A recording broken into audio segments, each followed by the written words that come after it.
So I'll just leave it a second, give people a chance to join in. So I'm streaming live again from YouTube and LinkedIn. So without further ado, welcome to our groundbreaking pop-up live webinar series. Hello, my name is Luke from Equilibrium Risk. In this, our first series, you can discover a wealth of knowledge about Martyn's Law, one topic at a time. Each episode is no more than 30 minutes and delivers a bite-sized, focused learning sessions like never before. But that's not all. In addition to these live webinars, we are also rolling out a dynamic pop-up audio event where you can dive into the conversation and join in discussions and be part of the experience, really. As I mentioned today, I'm broadcasting across our social media channels of LinkedIn and YouTube. I will be monitoring the comments, so if you have any questions, type them in and I will try to answer them as we go along. Failing that, you can always pop into our audio sessions and join in there. So without further ado, let's get straight into today's topic. So today's episode, funnily enough, it's our last episode in the series. I'm going to be talking about some personal recommendations and personal tips that I think will be useful in your journey to comply with Martyn's Law. But before we get there, let's have a quick recap.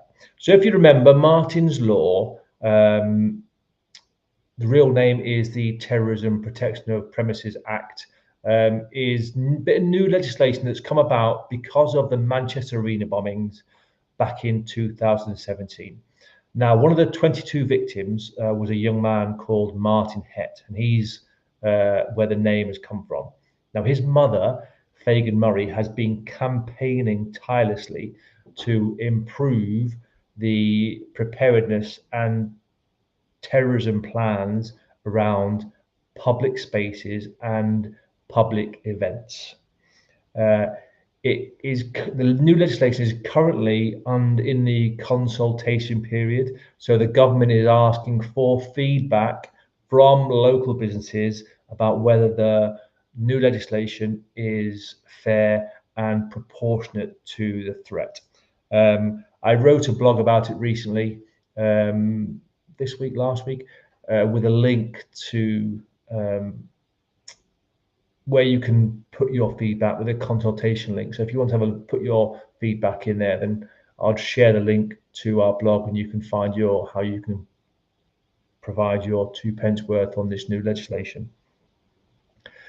Last week, we talked about enforcement. So we talked about how Martyn's Law is likely to be enforced within the UK. In particular, we spoke about the inspection capability. So the government will have to create some form of system, some form of body to enforce and inspect for this new legislation. We talked about the different stages in enforcement. So we talked about advising and educating to make sure people are aware of the new legislation and know how best to comply with it. We talked about how they might take proactive actions to ensure compliance, so planned site inspections, surprise site inspections, and the like. And then we also talked about the sanctions, or likely sanctions, or what is currently being flown out about what the sanctions are for this new legislation, or not complying with the new legislation. It's £18 million, or 5% of global turnover. But if you want to have a look back at that, and where we cover it in a bit more detail, that was last week's episode. So have a look back and you can watch that. Other episodes in this series, we've talked about the 6 task plan. So when we're creating a terrorist attack, the 6 tasks that they're recommending you take on or you plan for. We talked about the benefits. Again, there needs to be some benefits for businesses to comply. It can't just be the stick. There's got to be some form of carrot. So we talked about that in a bit of detail. We talked about the consultation period, when that starts in the 1st of February. So there's some detail there if that's of interest. We talked about the challenges. So for manufacturers, so this is aimed at public spaces, public events, but we talked about the unique challenges that manufacturers may face in complying with this new legislation. We talked about the impact that it will have on manufacturers. And in our first ever episode, we talked about why. So why this legislation applies to the manufacturing sector. So if any of those topics interest you, have a look back at the previous webinars. So that leads us nicely on to today's episode. And I wanted to finally wrap this series up and talk about some personal recommendations, some personal tips I think may be useful in complying with the new legislation. So first off, I wanted to talk about understanding the threat. So understanding the terrorist threat. If, as a manufacturing organization or whichever industry you currently work with, if you're looking at preparing a terrorist attack, preparing a plan to counter a terrorist attack, you need to understand the threat against your business. And there's 6 main terrorist attacks that the counter-terrorism police have come up with. First is the marauding terrorist attack. So we're talking about maybe a lone wolf or maybe people in partnership wandering around your premises, either with a gun, with a knife, or some form of tool or weapon, and causing havoc in your workplace. The second one is the improvised explosive device. Again, that can be a vehicle, or it could be handheld, or it could be sort of postal bomb, that sort of stuff. So understanding the nature of what that means to your business. Using a vehicle as a weapon. So driving around, causing harm, causing damage, causing death, using a vehicle, be it a car, be it a motorcycle, be it a bus or truck, or that sort of ilk. Next is using fire as a weapon. Again, very similar to a vehicle, but using fire as a weapon to sort of burn and cause damage that way. CBRN, which is chemical, biological, radiological, and nuclear attack. Okay, so how that would come about and that would impact your business. So chemical attack, some form of chemical, be it a letter, be it substances in a letter, or polluting the water system, or something like that. Biological, so the use of, give an example, cold and flu, for example, passing some form of disease around the workplace, as using that as a weapon. Radiological, obviously, chemicals and as such, and nuclear is the last one. And the last type of terrorist attack is the cyber attack. So using the internet as a form of attack in the business. So understand that threat and how it can impact your business, I think, is vital if you're going to create an effective terrorism plan. My next point is communications.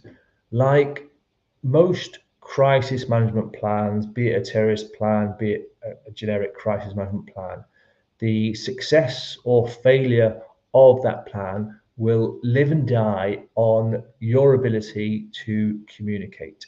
So if we look back on the 2017 Manchester Arena bombings, the 7/7 bombings, or the Grenfell Tower incident, the crisis, the main aspects of why they were successful or unsuccessful was due to communications, people not being able to communicate and relay information. So when you're creating your terrorism plan, spend a lot of time and in detail deciding how you are going to communicate, from preparing for an event, how you're going to get the right information to the right people, through to, should an incident happen, how you're going to make sure the right people have the right information at the right time, and also at the end of it. It has to be a strong, it has to be robust form of communication. So spend a lot of time talking about communication. Yes, most people have mobile phones, and that will probably be your primary means of communication. But what if your mobile phones go down, or what if somebody forgets their mobile phone at work, or it gets broken, etc., etc. There's lots of things to think about that you need to get across in your terrorism plan. My next point is simplicity. So when you're creating this plan, try and make it as simple as possible so that everyone can understand and everyone knows what to do when. So in reality, you're probably going to come up with three different courses of action that you're going to take. You might have people shelter in place, so take cover where they are. You might have a lockdown plan, so secure people in location and lock all the doors and windows. And lastly, you might have an evacuation plan. Anything beyond that, I would suggest probably going to be too complicated for people to remember, for people to follow. So when you do come up with your plan, make sure it's as simple as possible. I've made a note of code words. And what I mean by that is, if you're communicating, going back to point 2, communicating, the use of code words. If you're going to tell people to evacuate to a certain location, for example, a car park at the front of the building, if you have a marauding terrorist attack and you're putting it over a loud hailer that everyone's to evacuate to the front car park, that's going to be communicated to a terrorist. So a use of a code word there would be worthwhile. So when you're telling people, your visitors, the people you're responsible for, what to do, make sure you use code words that are, again, very simple and easy for people to understand. Members of staff and public know what to do. Designate responsible people from the outset. Make sure that people are fully aware of their responsibilities in the event of a terrorist attack. So if the call for lockdown gets called, make sure people are aware that it's their responsibility to close these windows and these doors, and make sure they know how to do it. So make sure people know their responsibilities and that you have a backup in place. Okay, don't leave anything to chance. Don't assume that people will understand what they need to do. So make sure you designate responsible people. And my last point is the how to relay information to the police force, emergency services in the event of an attack. And there's such a thing called a methane report. So back when I was in the army days, we used to use this quite a lot, longer than sort of the 9-liner. So I've just got it out for referring because I can't remember it from back in those days. So going back to my previous comment, I mentioned leave nothing to chance. So if you're relying on members of staff, managers to report an incident to the emergency services, have a methane report ready and near the telephones that they're expected to use, so they don't have to try and remember a thing. They can just follow the chart and report all the information in a timely and pertinent manner. Now, the methane report is just an acronym, and each letter stands for a specific action or specific types of information you have to relay.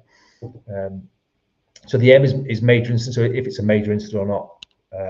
The E is the exact location, so exactly where is the incident. The T is the type of incident, so what is actually occurring.